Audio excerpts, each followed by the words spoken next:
ಶುರು ಆಗಿಬಿಟ್ಟಿದೆ. ನಮ್ಮ ಸೀಟ್ ಹೆಚ್ಚ ನಿಮ್ಮ ಸೀಟ್ ಹೆಚ್ಚ ಕಡೆಗೆ ಇಬ್ಬರು ನಿಂತು ಬಿಡೋದು ಎಲ್ಲ ಕೂಡ ಇನ್ನೊಬ್ರು ಲಾಭ ಆಗುವಂಥದ್ದು. ಅದು ಏನಪ್ಪ ಅಂತಂದ್ರೆ ವಿರೋಧ ಪಕ್ಷಗಳು ಅಧಿಕಾರಕ್ಕೆ ಬರೋದ್ರೆ ದೊಡ್ಡ ಅಡ್ಡಿ ಅದ ಅನ್ನೋದು ಅಷ್ಟು ಸ್ಪಷ್ಟ ಅದ.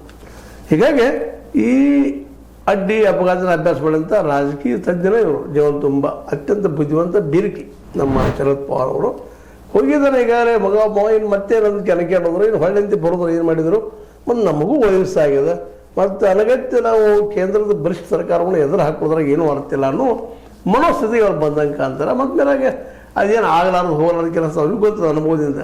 ಸೊಳ್ಳೆ ಏನಾರ ಅನ್ನೋದು ಸ್ಟೇಟ್ಮೆಂಟ್ ಬರೋದು ಬೇಡ, ನಾವು ಸುಪ್ರೀಂ ಕೋರ್ಟ್ ನೇಮಿಸಿರೋ ಸಹಿತ ಸಹಿತ ಹೊರಗೆ ಬರ್ತದೆ, ಗ್ಯಾರಂಟಿ ಇಲ್ಲ. ಈ ದೇಶ ಎಲ್ಲ ಕೂಡ ಎಲ್ಲ ಸಂಸ್ಥೆಗಳು ಈಗಾಗಲೇ ಕೇಂದ್ರ ಸರ್ಕಾರದ ಕಪ್ಪುಮುಷ್ಟಿ ಹೇಳಿದ್ದಾವೆ.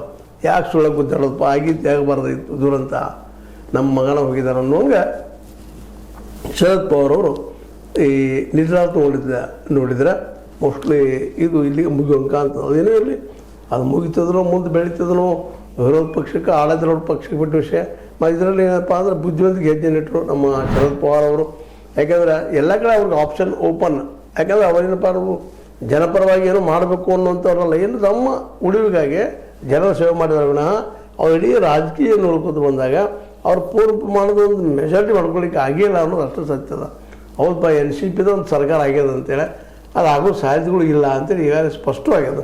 ಅದಕ್ಕಾಗಿ ಎಲ್ಲರ ಜೊತೆ ವೈರತ್ವ ಮಾಡ್ಕೊಂಡು ಹೋಗಿದ್ರು.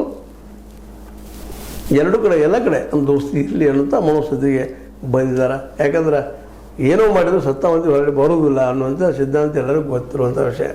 ಒಟ್ಟಾರೆಯಾಗಿ ಸುಪ್ರೀಂ ಕೋರ್ಟ್ ತನಿಖೆ ಆಗಲಿ ಅಂತ ಆಗ್ರಹನೂ ಮಾಡಿದರು ನಮ್ಮ ದೀದಿಯವರು. ಅದು ಯಶಸ್ವಿ ಆಗ್ತದನ ಅನ್ನುವಂಥ ಒಂದು ಪ್ರಶ್ನೆ ಅದೇ ರೀತಿಯಾಗಿ ಉಳಿದದು. ಅದೇ ಕಾಲಕ್ಕೆ ಇನ್ನು ಶರದ್ ಪವಾರ್ ಬಗ್ಗೆ ಒಂದೆರಡು ಮಾತು ಹೇಳ್ಬೇಕಾಗಿತ್ತು ಅಂದ್ರೆ ಈಗಾಗಲೇ ಅದರ ಬಗ್ಗೆ ಮಾತಾಡಿದ್ವಿ. ಮತ್ತು ಒಂದು ಮಾತು ಮಾತಾಡ್ಬೇಕಾಗಿದೆ ಅಂದ್ರೆ ಅವರು ಇಡೀ ಜೀವನವನ್ನು ತಮ್ಮ ಸಲುವಾಗಿ ರಾಜಕೀಯ ಮಾಡಿದ್ರು ವಿನಃ ಜನರ ಸಲುವಾಗಿ ರಾಜಕೀಯ